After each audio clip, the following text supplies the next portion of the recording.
দর্শক স্বাগত জানাচ্ছি দেশ বাণিজ্যের আলাপের সঙ্গে আছি আমি রিয়াজ সাজান। অর্থনীতি এবং অর্থনীতি সংশ্লিষ্ট মানুষদের সাথে আমাদের গল্প এবং আড্ডাই হয় এই আয়োজনে, এবং এই আড্ডা গল্পের মাঝখানে আমরা নিজেরা যেমন সমৃদ্ধ হই, তেমনি দেশের অর্থনীতি নিয়ে নানা বিষয় নিয়ে আমাদের আলোচনায় থাকে।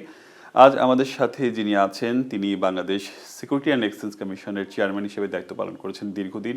তিনি এনবিআর এর সাথে কাজ করেছেন সদস্য হিসেবে, এবং তিনি বাংলাদেশের একজন সচিব যিনি ডাক ও টেলিযোগাযোগ মন্ত্রণালয়ের দায়িত্ব পালন করেছেন, শিক্ষা মন্ত্রণালয়ের দায়িত্ব পালন করেছেন, এবং তিনি বাণিজ্য মন্ত্রণালয়ের সচিব হিসেবে দায়িত্ব পালন করেছেন। তিনি আমাদের সাথে আছেন জনাব ফারুক আহমেদ সিদ্দিকী। জি, স্বাগত জানাচ্ছি দেশ বাণিজ্যের আলাপে। ধন্যবাদ।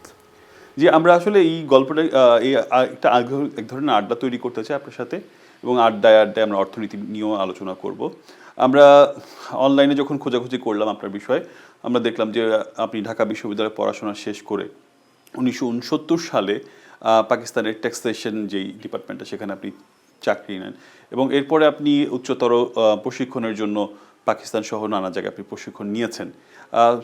তৎকালীন সময়ে আসলে আপনার কর্মজীবনটা কেমন ছিল, শুরুটা কীরকম ছিল, একটু জানতে চাই স্যার।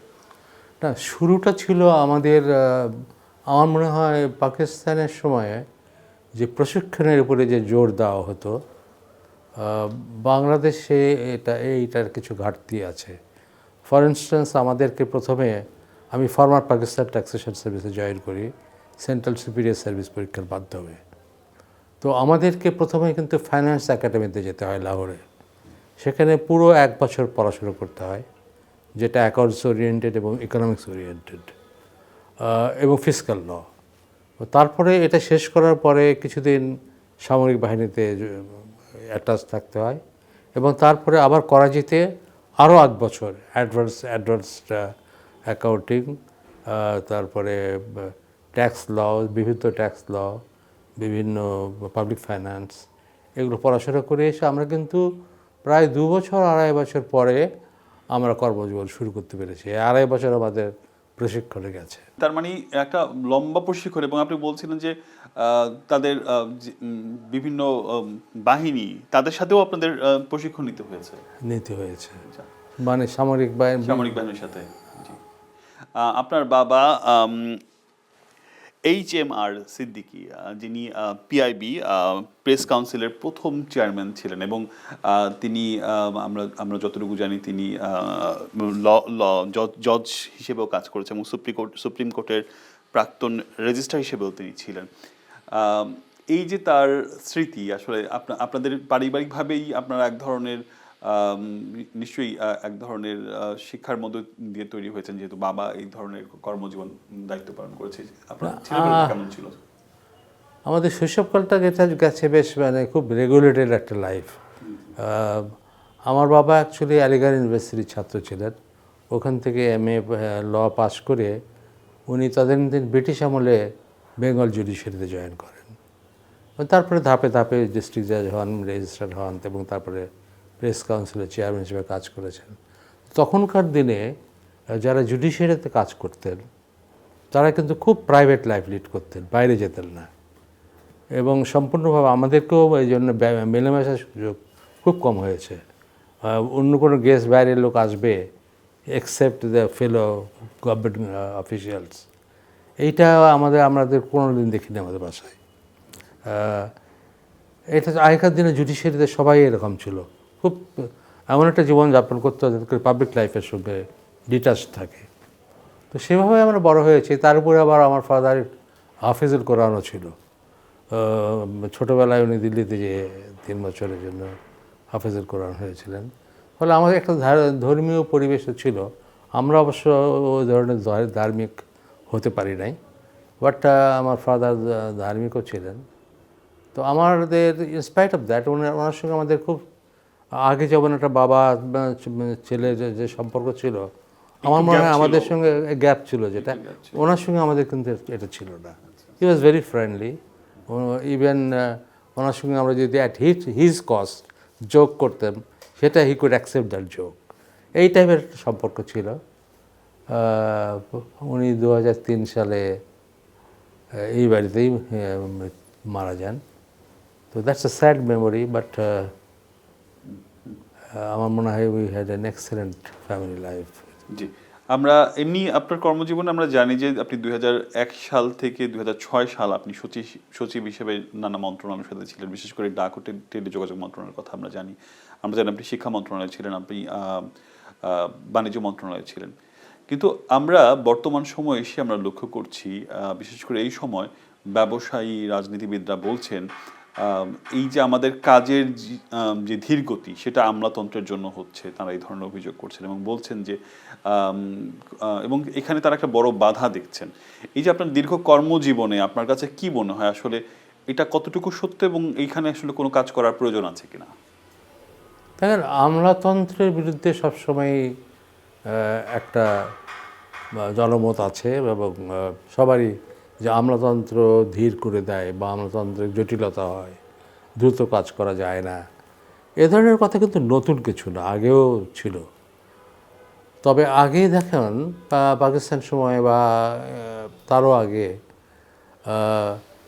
সাধারণত যেটা আগে যারা আইসিএস ছিল এতে স্বাধীনতা পূর্ব ভারতে বা বিভক্ত ভারতে, পরবর্তীকালে পাকিস্তানে যেটা সেন্ট্রাল সুপিরিয়র সার্ভিসের মাধ্যমে সিভিল সার্ভিস এবং অন্যান্য সার্ভিসে যারা জয়েন করেছে, তখনকার দিনে কিন্তু বিশ্ববিদ্যালয়ের সেরা ছাত্ররাই এই পরীক্ষাটা দিত এবং মোটামুটি যারা ট্যালেন্টেড লোকজন এখানে আসতো। আপনি দেখবেন আগে যারা সচিব হয়েছে দুই চারজন, যেমন ধরেন ডক্টর আবুল আলী খান বা এই ধরনের লোকজন কিন্তু সার্ভিসে এসছে। এরকম আরও অনেক নাম করা যায়, আমি জাস্ট সামনে আসলো বলে ওনার নামটা বললাম। অনেক নাম আছে এরকম। তো ওই ধরনের মেরিটোরিয়াস লোক এখন কিন্তু সার্ভিসে আসছে না, তারা বিদেশে চলে যাচ্ছে। বা আপনি দেখবেন সচিবের ছেলে আবার বিসিএস পরীক্ষা দিচ্ছে কম, তারা কিন্তু বিদেশে চলে যাচ্ছে। তো এখন যারা পরীক্ষা দিচ্ছে ছাত্র, তারা অনেক, আবার ছাত্রের সংখ্যাও বেড়ে গেছে অনেক।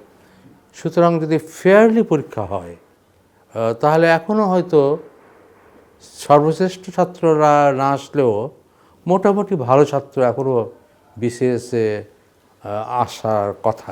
স্যার, শিক্ষাগত যোগ্যতা নিয়ে হয়তো অনেকেই আসছেন, কিন্তু আমরা গেল আওয়ামী লীগ সরকারের সাথে যদি তুলনা করি, তখনকার সময় আমরা এমন দেখেছি যেমন পলিটিশিয়ানরা এক ধরনের দুর্নীতির মধ্যে জড়িয়ে পড়েছে, আমরা আমলাদেরও এই দুর্নীতির সাথে জড়িয়ে পড়তে দেখেছি। তো এইখানে তো এই সংকটটা হয়তো আমাদের জাতিগতভাবেই এক ধরনের সংকটের মধ্যে দিয়ে আমরা গেছি, কিন্তু এইটা কি এখনো প্রকট আকারে আছে না এইটা জাস্ট তখনকার ঘটনা হিসাবে আপনি দেখছেন? না, এটা তখন ছিল না। এই যে মানে সরকারি কর্মকর্তাদের একটা দলীয়করণ, এই ব্যাপারটা কিন্তু আমরা আদৌ দেখি নাই। আমরা যখন সরকারি চাকরি করেছি 70-এর দশকে এবং 80-র দশকে, তখন কিন্তু রাজনৈতিক বিবেচনায় কাউকে পদায়ন করা বা প্রমোশন দেওয়া এটা হয় নাই। এটা আমি অন্ততপক্ষে ফিল করি নাই কোনো সময়, যে আমার রাজনৈতিক মতামতের কারণে কোনো সরকার আমাকে ফেভার করছে, কোনো সংখ্যক সরকার ডিসফেভার করছে, এই জিনিসটা ছিল না। কারণ আমাদের তখন ধারণা ছিল বিউরোক্রেসি যেই সরকার থাকবে সেই সরকারের নিয়ন্ত্রণে কাজ করবে এবং তার ব্যক্তিগত মতামত যাই হোক না কেন সরকারের কর্মচারী হিসাবে সে প্রফেশনালি কাজ করবে। আনফর্চুনেটলি এই জিনিসটা আস্তে আস্তে চেঞ্জ হয়ে যায় এবং একেবারে রিক্রুটমেন্টের সময় থেকে, এমনকি পুলিশ ভেরিফিকেশনের সময় থেকে, সে ছাত্র জীবনে কোন দল করত, তারপরে সে কোন দলের সমর্থক, তার পরিবার কোন দলের সমর্থক, আচ্ছা তাহলে তো একে পুলিশ সার্ভিস দেওয়া যায় না, বা তাহলে তো একে অ্যাডমিন কোয়ার্টার দেওয়া যায় না, বা আদৌ চাকরি দেওয়া যায় না। এই যে জিনিসটা, এটা কিন্তু গত আমার মনে হয় 15-20 বছরের ঘটনা। এর আগে আমি রিক্রুটমেন্ট স্টেজে অথবা সাবসিকুয়েন্টলি প্রমোশনের ব্যাপারে বা পদায়নের ব্যাপারে আমি এস্টাবলিশমেন্ট মিনিস্ট্রিতেও কাজ করেছি এক সময় ডেপুটি সেক্রেটারি হিসাবে 80-র দশকে। তখন আমি কোনোদিনই দেখিনি যে তার রাজনীতিটা কোনোদিন বিবেচনায় নিয়ে আসে। অর্থাৎ আপনি বলছেন যে রাজনীতিকরণটা যখন থেকে শুরু হয়েছে তখন থেকেই এক ধরনের সংকট তৈরি হয়েছে। সংকট তৈরি হয়েছে, একটা তো মেধার সংকট তৈরি হয়েছে, কারণ রিক্রুটমেন্ট স্টেজেই বেস্ট ছাত্রগুলো হয়তো সুযোগ পাচ্ছে না, যারা একটা পার্টিকুলার দল করেছে, রাজনৈতিক দলের সমর্থক ছিল, হয়তো তাদেরকে বেছে বেছে নেওয়া হচ্ছে। This is one. সেকেন্ডলি, এখন প্রমোশন বা পদায়নের কার্ডারটা এই ব্যাপারে ওই কোন দলের সমর্থক এটাই যেন একটা প্রধান ভূমিকা পালন করছে, এবং সে এফিশিয়েন্ট এই জিনিসটা তারা মানে প্রধান স্থানটা পাচ্ছে না। এর ফলে সার্বিকভাবে আমার মনে হয় বিউরোক্রেসিতে অনেক অধঃপতন ঘটে গেছে এখন। এই জিনিসটা একটা আমার প্রশাসনে আমার মনে হয় একটা প্রধান দুর্বল স্থান সৃষ্টি করেছে। জি, আমরা এমনি জানি আপনি তার বাইরে 2006 সাল থেকে 2009 সাল পর্যন্ত বাংলাদেশ সিকিউরিটি অ্যান্ড এক্সচেঞ্জ কমিশনের চেয়ারম্যান হিসেবে দায়িত্ব পালন করেছেন, এবং ওই সময় আমরা দেখেছি যে পুঁজিবাজার বেশ ভালো, এবং ভালো বলতে খুব খুব এটা উত্থান আমরা লক্ষ্য করেছি, এবং 2010 সালে সেটার একটা বড় ধরনের পতন বা ধস আমরা লক্ষ্য করেছি। এই সময়কালে এই যে এই উত্থানটা যেভাবে হয়েছে সেটা ঠিক ছিল কিনা, এবং এই 2010 সালের যে ধস সেটা কি সেই উত্থানের কোনো ফল কিনা? না, আমি এটা আদৌ তা মনে করি না। 2006 থেকে যে 2009 পর্যন্ত যে উত্থানটা হয়েছে, এই সময় আমি ছিলাম। তো দীর্ঘদিন ধরে বাজারটা খুব স্লো ছিল। তো এরপরে যে কোনো কারণেই হোক না কেন, আমার সময়ে বাজারটা দ্রুত একটু গতি লাভ করে in terms of turnover and also in terms of Intex. কিন্তু এটা আমরা সবসময়, তখন আমাদের অ্যাডভাইজার ছিলেন প্রথমে আমাদের সাইফুর রহমান সাহেব মিনিস্টার ছিলেন, পরবর্তীকালে মির্জা আজিজ সাহেব অ্যাডভাইজার হলেন। ওনারা দুজনে কোনোদিন আমার কাজে ইন্টারফেয়ার করেননি, এবং এখানে খেয়াল রাখতে হয় যে ওভার প্রাইসড হয়ে গেলে বাজারটাকে সামলানোর কতগুলো কায়দা আছে। এটার জন্য বাংলাদেশ ব্যাংকের সঙ্গে কোঅর্ডিনেশন খুব দরকার, কারণ আলটিমেটলি টাকাটা কিন্তু আসে মানি মার্কেট থেকে। সুতরাং মানি মার্কেট থেকে যদি ফ্লোটা বন্ধ করে দেওয়া যায়, ব্যাংকের যাতে ওভার ইনভেস্ট করতে না পারে, ব্যাংক কী ইনভেস্ট করেছে, ফাইন্যান্সিয়াল ইনস্টিটিউশন কোথায় ইনভেস্ট করছে, এই মানিটা কিন্তু মানি মার্কেট থেকে আসছে। সুতরাং যদি নিয়মিত বাংলাদেশ ব্যাংকের সঙ্গে এসিসির একটা কোঅর্ডিনেশন যদি না থাকে, তাহলে কিন্তু মার্কেটের উপর নিয়ন্ত্রণ থাকে না। এবং আমি যখন এসিসি চেয়ারম্যান ছিলেন, বর্তমান যে অর্থ উপদেষ্টা সালেউদ্দিন সাহেব তখন বাংলাদেশ ব্যাংকের গভর্নর ছিলেন, এবং আমাদের মধ্যে সুসম্পর্ক ছিল একটা। যে আপনি বলছিলেন স্যার, সমন্বয়ের বিষয়টি থাকলে হয়তো এই বড় ধরনের হ্যাঁ, হতো না। তার কারণ এই কারণটা হয়েছে এই জন্য যে তখন লায়াবিলিটির 10%-এর বেশি ব্যাংকরা ইনভেস্টমেন্ট করা নিষিদ্ধ ছিল, আইনত নিষিদ্ধ ছিল। কিন্তু কোনো কোনো ব্যাংক 30%, 40% পর্যন্ত ইনভেস্ট করে ফেলেছে। একটা না, 10টা 12টা ব্যাংক। এটা বাংলাদেশ ব্যাংক নিয়ন্ত্রণ করে নাই, এবং এসিসিও বাংলাদেশ ব্যাংককে এই ব্যাপারটা উত্থাপন করে নাই। এটাই কিন্তু মূল কারণ এই ক্র্যাশটা হওয়ার। তারপর IMF যখন এটা পয়েন্ট আউট করেছে, তখন দ্রুত এটাকে বন্ধ করতে যেয়ে ক্র্যাশ করেছে।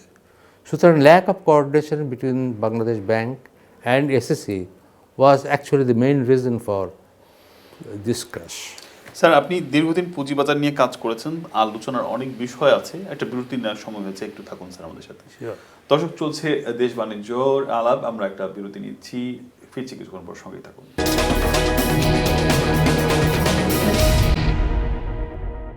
আরেকবার স্বাগত জানাচ্ছি দেশ বাণিজ্যের আলাপে। আমাদের সঙ্গে আজকে আমরা পেয়েছি ফারুক আহমেদ সিদ্দিকীকে।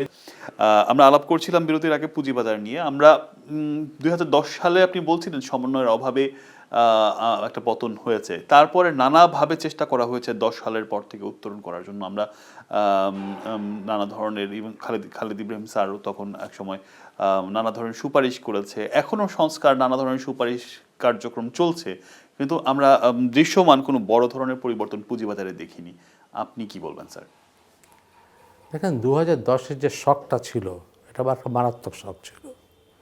তার কারণ যখন দামটা কমে যায়, তখন যারা মার্জিন লোন দেয়, বিভিন্ন প্রতিষ্ঠানের লোন নিয়ে তো মানুষ ইনভেস্ট করে, তো এই মার্জিন লোনটা যখন অরিজিনাল দামের কাছাকাছি চলে আসে, তখন কিন্তু ফোর্স সেল করার নিয়ম করে টাকাটা তুলে নেয়। কিন্তু তখন এসিসি অলিখিতভাবে ফোর্স সেলটা করতে দেয়নি। না দেওয়ার ফলে প্রত্যেকটি যে মার্কেট প্লেয়ার, তাদের লস হয়ে গেছে, হিউজ লস হয়ে গেছে, হিউজ প্রভিশনিং করতে হয়েছে, যার ফলে এরা আর মাথা তুলে দাঁড়াতে পারছে না। এখন পর্যন্ত কিছু কিছু ব্রোকার হাউস এবং মার্চেন্ট ব্যাংক মাথা তুলে দাঁড়াতে পারছে না। এই জন্য এই এই মার্কেটটা যে স্থবির হয়ে গেছে দীর্ঘদিন ধরে, that was one major reason. Secondly, আপনি যদি শুধু এখনই না, আপনি আমরা অনেক কথা বলি যে দেশের অর্থনৈতিক অনেক উন্নতি হয়েছে, এই হয়েছে, সে হয়েছে, কিন্তু আপনি যদি খেয়াল করেন দেখবেন দেশের যে প্রাইভেট সেক্টর বিনিয়োগ, এটা 22 থেকে 23% জিডিপি, এটা স্থবির হয়ে আছে প্রায় 10-15 বছর থেকে। তো বিনিয়োগ যদি না হয় তাহলে মানুষ কিন্তু ব্যাংকে যে সারপ্লাস বাড়ি থাকে এটাতেই কভার হয়ে যায়। আর বিশেষ করে গত 2 বছর থেকে কোনো বিনিয়োগই দেশে হয়নি। এবং আপনি জানেন যে প্রাইভেট সেক্টর যে ক্রেডিট গ্রোথ, এটা সাম্প্রতিক অনেক বছরের মধ্যে সর্বনিম্ন, জাস্ট লিটল ওভার 6%। তার মানে মানুষ ব্যাংক থেকেই লোন নিচ্ছে না। যদি প্রাইভেট সেক্টর ব্যাংক থেকেই লোন গ্রহণ না করে তাহলে তারা পুঁজিবাজারে কেন আসবে? সুতরাং আমাদের যদি বিনিয়োগের এই স্থবিরতা না কাটে, সেটা বিদেশি বিনিয়োগ হোক, দেশি বিনিয়োগ হোক, শিল্পে বিনিয়োগ হোক, ব্যবসাতে বিনিয়োগ হোক, এইটার বিনিয়োগের পরিস্থিতি উন্নয়ন না হলে ব্যাংকিং সেক্টরের উন্নতি হবে না, এবং ব্যাংকিং সেক্টরের পাশাপাশি আপনার ক্যাপিটাল মার্কেটেরও উন্নতি হবে না। আমাদের এই ম্যাক্রো ইকোনমিক সিচুয়েশন ইমপ্রুভ না করা পর্যন্ত আমরা কোনো সেক্টরেই সাবস্ট্যান্সিয়াল কোনো উন্নতি আশা করতে পারি না। হ্যাঁ, সেটা অবশ্য ঠিক, কিন্তু আমরা এই গভর্নমেন্টকে দেখেছি যে বিশেষ করে একটা টাস্ক ফোর্স করেছে পুঁজিবাজারের জন্য, এবং এসে প্রায় 17টা বিষয়ে তারা নানাভাবে সুপারিশ করেছে, এবং বেশ কিছু সুপারিশ অনেকে ইতিবাচকভাবেও গ্রহণ করেছে, কিন্তু সেগুলোর খুব একটা বাস্তবায়ন আমরা 1.5 বছরে খুব একটা দেখিনি, এবং বাজারেরও এটার যে আশাটা তৈরি হয়েছিল সেই আশাটা অলরেডি শেষ হয়ে গেছে বলে বিনিয়োগকারীদের মধ্যে থেকে এক ধরনের। আপনি যদি আমার ব্যক্তিগত মত জিজ্ঞেস করেন, হয়তো অনেকে ডিফার করতে পারে আমার সাথে, তা আমি মনে করি যে এই সমস্ত রিফর্মস কমিটি টমিটির দরকারই ছিল না আদৌ। এমন কোনো বড় ধরনের রিফর্মস বাজারে প্রয়োজন নাই। কিছু রিফর্মস প্রয়োজন আছে, যেমন ধরেন মার্জিন রুলের বা আইপিও প্রাইসিং পলিসি বা এ ধরনের কিছু, হয়তো বা মিউচুয়াল ফান্ডে এ ধরনের কিছু কিছু রিফর্মস প্রয়োজন আছে। এই জিনিসটাই এসএসসি মার্কেট প্লেয়ারদের সঙ্গে আলোচনা করে আমার মনে হয় 1 মাসের মধ্যে করে ফেলতে পারত, 1 মাসের মধ্যে করে ফেলতে পারত। এই জিনিসটা নিয়ে দীর্ঘ 1 বছরের বেশি সময় নিয়ে বসে আছে, কি করছে না করছে আমি তো বুঝতে পারছি না। আমি কোনো রিফর্মস দেখতে পাচ্ছি না। বিশেষ করে মাননীয় প্রধান উপদেষ্টার অধীনে যে একটা সভা হলো, সেখানে অনেকগুলো সিদ্ধান্ত নিল। এই সিদ্ধান্তগুলো তো এর পরবর্তী কী হলো কিছুই জানি না আমরা। এবং এই সিদ্ধান্তগুলো যে নেওয়া হয়েছে, আমার মনে হয় এই সিদ্ধান্তগুলো বাজার যারা বোঝে তারা এটা বুঝে শুনে সিদ্ধান্তগুলো নেয়নি। এই সিদ্ধান্তগুলো সম্পূর্ণ অবাস্তব সিদ্ধান্ত ছিল, এবং তখনও আমি কমেন্ট করেছি যে সিদ্ধান্তগুলো ইমপ্লিমেন্ট করা সম্ভব না। কিন্তু আমরা যখন দেখেছি যে বিএসইসির নিজস্ব তত্ত্বাবধানেই এক ধরনের বাজারে টাকা তুলে নেওয়া হয়েছে, আমরা দেখেছি যে নানা সময়ে বন্ড, কুপন, এই ধরনের বিষয়গুলো মার্কেটে ছেড়ে, এবং বিএসইসি নিজেই বলেছে যে এটা কেনেন, এই ধরনের বিভিন্ন এই ধরনের করাপশন কিন্তু বিএসইসির মধ্যে ঢুকে পড়েছিল। তাহলে এইখানে তো বড় ধরনের একটা পরিবর্তন, সংস্কার আসলেও প্রয়োজন অনেকে মনে করেছেন। অন্তত বিএসইসি এই ধরনের নীতিগত জায়গা থেকে তারা হস্তক্ষেপ করতে পারে কিনা, ডিএসসি কে সিএসসি কে কাজ করতে। এটা কি সংস্কারের ব্যাপার না, এটা পদায়নের ব্যাপার। আপনি 2009-এর আগে আপনি বাংলাদেশ ব্যাংকে অথবা এসএসসিতে অথবা কোনো গুরুত্বপূর্ণ সংস্থায়, মানে অর্থনৈতিক সংস্থায়, ব্যাংকে আপনি রাজনৈতিক অ্যাপয়েন্টমেন্ট আপনি দেখবেন না। আপনি সোনালী ব্যাংক বলেন, জনতা ব্যাংক বলেন, বা এসএসসি বলেন, বাংলাদেশ ব্যাংক বলেন, অগ্রণী ব্যাংক বলেন, এইসব জায়গায় আপনি রাজনৈতিক বিবেচনায় অ্যাপয়েন্টমেন্ট আপনি কিন্তু দেখবেন না। 2-1 এক্সেপশন থাকতেও পারে, আমি জানি না, বাট সাধারণভাবে হয়নি এটা। কিন্তু গত 15 বছরে আমরা দেখলাম সব জায়গায় রাজনৈতিক কনসিডারেশনই শুধু অ্যাপয়েন্টমেন্ট হয়েছে, এবং এসএসসি ইজ দ্য এক্সেপশন। তো যাদেরকে করা হয়েছে, আমি দুঃখিত যে আমার মনে হয় এগুলো রাজনৈতিক কারণে যদি করেও থাকে তো যদি এফিসিয়েন্সি, তাদের প্রশাসনিক দক্ষতা, তাদের ব্যাকগ্রাউন্ড ঠিকমতো না দেখেই শুধুমাত্র রাজনৈতিক বিবেচনায় এই বা তাদের নৈতিক যে স্ট্যাটাস, যে মোরাল এথিক্যাল কোয়ালিটি, এসব না দেখে আমার মনে হয় 2011 থেকে এই 2024 পর্যন্ত অ্যাপয়েন্টমেন্ট দেওয়া হয়েছে। সুতরাং সমস্যাটা সংস্কারের ছিল না, সংস্থাটা ছিল কনস্টিটিউশন অব দি কমিশন। সেখানে যোগ্য লোক না দিয়ে আপনি যদি রাজনৈতিক ব্যক্তিত্বকে দেন এবং যাদের ethical quality is in question, তাহলে কীভাবে আপনার একটা পুঁজিবাজার টিকতে পারে? জি স্যার, আমরা এটাও দেখেছি যারা এই ধরনের পুঁজিবাজার থেকে নানা সময় টাকা পয়সা নিয়ে ইনকাম করেছে তাদেরকে বড় ধরনের শাস্তির আওতায় কখনই আনা হয়নি। 2010 সালেও না, এর পরবর্তী সময়েও আমরা লক্ষ্য করেছি বিচারটা আসলে এই খাতে হয় না, যার কারণে এটাকে উৎসাহিত করা হয় কিনা বা এই যে প্রভাবশালীরা যারা এখান থেকে টাকা পয়সা নিয়ে যায় তারা পরবর্তীতে এই ব্যাপারটা থেকে যায় কিনা। হ্যাঁ, কিছুটা তো থাকেই। যেমন 2096 যাদেরকে চিহ্নিত করা হয়েছিল, 1996, তাদের বিচার এখন আজও হয়নি। আবার 2010-11 ইব্রাহিম কমিশনে যাদেরকে চিহ্নিত করা হয়েছে তাদেরও তেমন কিছুই হয় নাই। সুতরাং বিচারহীনতা এবং এবং দুটো ক্ষেত্রে আপনি দেখবেন রাজনৈতিক কারণেই তারা কিন্তু বেঁচে গেছে এবং রাজনৈতিক ব্যক্তিত্বরা এগুলো করেছিল। তো এই ধরনের জিনিসে যখন হয় তখন তো মানুষের আস্থা কমে যায়। আর এটা ছাড়াও আমাদের বাজার এতই ক্ষুদ্র, এটা এতই ফ্রন্টিয়ার মার্কেট যে সামান্য কিছু স্ক্রিপ্ট আছে। আপনি যদি কোথাও বিনিয়োগ করতে যান দেখবেন 30-40-50টা কোম্পানি বেশি আপনি খুঁজে পাবেন না। তো এত ছোট মার্কেটে কিন্তু ম্যানিপুলেশন বন্ধ করাটা খুবই কঠিন একটা কাজ, এবং ম্যানিপুলেশন করেছে কেউ এটা প্রমাণ করাটাও খুব কঠিন। কারণ পুঁজিবাজারটা স্পেকুলেশন হবেই, পৃথিবীর সব জায়গায় হয়। এখন স্পেকুলেশন কোথায় শেষ হলো আর ম্যানিপুলেশন কোথায় শুরু হলো, এটা একটা একটা একটা লাইন ড্র করা মাঝে মাঝে খুব কঠিন হয়ে যায়। এবং আপনি বলবেন ম্যানিপুলেশন, সে বলবে আমি তো স্পেকুলেট করেছি। সুতরাং যে কোর্টে যে এটাকে একেবারেই শিওর না হলে, যথাযথ প্রমাণ না থাকলে এটা করা মুশকিল। আর দ্বিতীয়ত, যারা এগুলো ম্যানিপুলেশন করে সাধারণত প্রায় ক্ষেত্রে তারা বেনামিতে করে। জি, একটু আমরা জানি যে আপনি বলছিলেন যে বিশেষ করে এত বড় টাস্ক ফোর্স সংস্কার কমিশন করে লাভ নেই, অল্প কিছু জায়গা থেকে কাজ করলে পুঁজিবাজারটা নিশ্চয়ই ভালো করতে পারতো। আপনি কোনো সাজেশন দিবেন কিনা যে পুঁজিবাজারটাকে একটু আরো কার্যকর করার জন্য?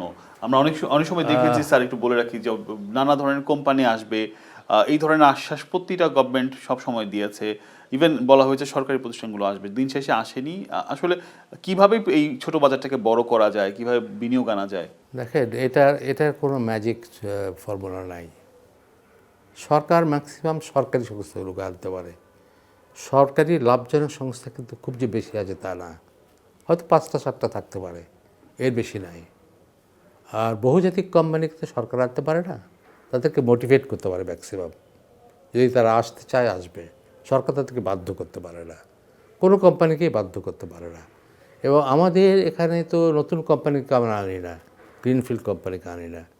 সুতরাং যেগুলো existing company with good track record, তারা যদি এক্সপানশন করতে যায় বা তাদের যদি আরও ওয়ার্কিং ক্যাপিটাল প্রয়োজন হয়, তাহলে তারা পুঁজিবাজারে আসতে পারে।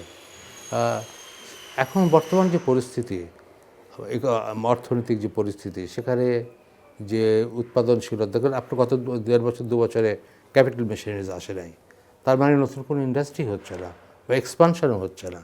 তো সেই ক্ষেত্রে আমার মনে হয় এখানে এটা কোনো ম্যাজিক ফর্মুলাই নাই এই পুঁজিবাজারকে রিভ্যাম্প করা। সেক্ষেত্রে আমাদেরকে একটু ধৈর্য ধরতে হবে, কারণ একটা লং টার্ম নির্বাচিত সরকার না আসা পর্যন্ত যারা পসিবল বিনিয়োগকারী, they are probably waiting in the side lines for a long term government to come with a definite policy. তো আমার মনে হয় সেটা আসলে ধীরে ধীরে ব্যাংকিং সেক্টরেও বিনিয়োগ বাড়বে, এখানেও বিনিয়োগ বাড়বে। বিনিয়োগ বাড়লেই আপনার ব্যাংকে ইমপ্রুভমেন্ট হবে, এসএসসিতেও ইমপ্রুভমেন্ট হবে। জি স্যার, আপনি বলছিলেন যে এই খুব একটা বিশেষ করে বিনিয়োগের কথা বলছিলেন, বিনিয়োগের স্থবিরতা একটা বড় ধরনের সমস্যা।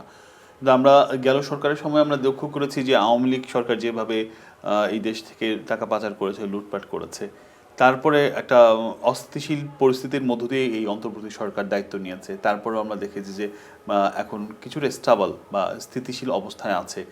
এই যে স্থিতিশীল অবস্থা, ইকোনমিটা ধরে রাখার ক্ষেত্রে আপনি এই গভর্নমেন্টকে কোনো ক্রেডিট বা তাদের কোনো অবদান আছে বলে আপনি মনে করেন কিনা? নিশ্চয়ই আছে।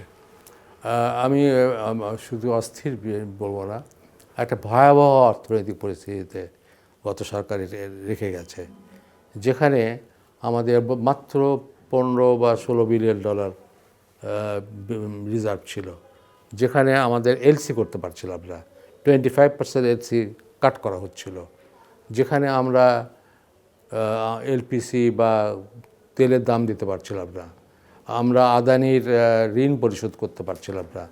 আমার মনে হয় প্রায় $5 বিলিয়ন আমাদের দেনা ছিল। বর্তমান সরকার কিন্তু অনেক রাজনীতির মাধ্যমে, অনেক রিফর্মসের মাধ্যমে বাংলাদেশ ব্যাংক আমার মনে হয় অত্যন্ত সাকসেসফুলি এই দেনাগুলো সব পরিশোধ করেছে। এখন আমাদের কাছে কেউ কোনো টাকা পায় না, এবং রিজার্ভ সাবস্টেন্সিয়ালি বাড়িয়ে আমার মনে হয় এখন আইএমএফের হিসাবে অ্যাবাউট 26-27 বিলিয়ন ডলার আমাদের রিজার্ভ হয়ে গেছে, আর আমাদের হিসাবে বোধহয় $32 বিলিয়ন অর সামথিং। তো এই খাতে, এবং আরেকটা যেটা করেছে যে আমাদের যে কারেন্সি ফ্ল্যাকচুয়েশন ছিল, এটা কিন্তু তারা, এই কারেন্সি ফ্ল্যাকচুয়েশন থাকলে তো কোনো কেউ বিনিয়োগই হবে না। তো কারেন্সি ফ্ল্যাকচুয়েশনটা কিন্তু এফেক্টিভলি গত 6 মাস 7 মাস হয়ে গেল, এটা চমৎকারভাবে মোটামুটি 122 টাকা 123 টাকা পার ডলার এটা কিন্তু মেনটেন করতে পেরেছে। That's a tremendous success. Sir, আমরা একটু শেষের দিকে আছি, দুইটা প্রশ্ন আপনার কাছে আছে, একটু সংক্ষেপে দ্রুত যদি বলতেন। একটা হচ্ছে যে আমলাতন্ত্রের ব্যাপারে আমরা একটু আলাপ করেছিলাম, আপনার কাছে কি মনে হয় যে আমলাতন্ত্রকে কার্যকর এবং গতিশীল করতে কি করা উচিত, কোনো সাজেশন আছে কিনা? আমলাতন্ত্র কার্যকর এবং গতিশীল করতে প্রথমে তাদের ডিপলিটিসাইজ করতে হবে, অনলি মেরিট শুড কাউন্ট। এবং ইন্টার কাডার যে একটা বিরোধ আছে, আপনারা দেখবেন বিভিন্ন কাডারের মধ্যে আন্তঃকলহ আছে সাংঘাতিকভাবে, এটার একটা সমাধান বের করতে হবে। বিশেষ করে সচিবালয়ের পদ নিয়ে কে কোথায়, আপনি দেখবেন যে এনবিআর বন্ধ হয়ে যায়, এনবিআর বললো যে বন্ধ করে দেবে, এখন পর্যন্ত বন্ধ করতে পারলো না। এটা কিন্তু প্রধান কারণ হচ্ছে অ্যান্টি কাডার, মানে ইন্টার কাডার রাইভালরি। তো এই ধরনের যে কাডার রাইভালরি আছে, এটা একটা সমাধান করতে হবে। এটা দীর্ঘদিন ধরে আছে, দীর্ঘদিন ধরে এই কাডারের একটা সমাধান করতে হবে, এবং একটা কিছু কিছু রিফর্মসের পলিসিও দিয়েছে এরকম কমিটি। তো ওই ধরনের একটা সমাধান করে ডিপলিটিসাইজ করতে হবে, এবং efficiency should be the only criteria for future career. এই জিনিসটাকে ইনশিওর করতে হবে। আগামী সরকারের জন্য কোনো সাজেশন আছে কিনা? কারণ আমরা জানি যে সামনে নির্বাচন আছে, আগামী সরকারের জন্য আগামী অর্থনীতিটা কীভাবে রান করা উচিত, সংক্ষেপে কোনো সাজেশন আছে? আমার মনে হয় আগামী সরকারের সবচেয়ে বেশি যেটা প্রয়োজন, সুশাসনের ব্যবস্থা করা। সুশাসন হচ্ছে নাম্বার 1, এবং অর্থনৈতিক একটা বিনিয়োগের পরিবেশ নিশ্চিত করা, ইনফ্রাস্ট্রাকচার ডেভেলপ করা, আইন শৃঙ্খলা পরিস্থিতি উন্নতি করা, শান্তিপূর্ণ একটা পরিবেশ উন্নত করা, দীর্ঘমেয়াদী একটা পরিকল্পনা বিভিন্ন সেক্টরে তৈরি করা, এগুলো প্রাধান্য পাওয়া উচিত। জি, অনেক ধন্যবাদ স্যার। অনেকগুলো বিষয় নিয়ে আলোচনা করেছিলাম। আপনি বলছিলেন যে এই অর্থনীতিকে এক ধরনের সমন্বয়ের জায়গায় নিয়ে আসার জন্য, বিশেষ করে বাংলাদেশ ব্যাংক এবং বিএসএসির মধ্যে পুঁজিবাজারের ক্ষেত্রে বলেছিলেন, এবং বেশ কিছু বিষয় আপনি আমাদের সাজেশন দিয়েছেন। অনেক ধন্যবাদ আমাদের সমাজে। ধন্যবাদ আপনাকে। দর্শক, এতক্ষণ আমরা ছিলাম দেশ বাণিজ্যের আলাপে, আমাদের সঙ্গে ছিলেন ফারুক আহমেদ সিদ্দিকী স্যার। আমরা ভবিষ্যতে আবারও নতুন কোনো অতিথি নিয়ে আপনাদের সাথে আবারও যুক্ত হব। সেই পর্যন্ত ভালো থাকুন, সঙ্গেই থাকুন।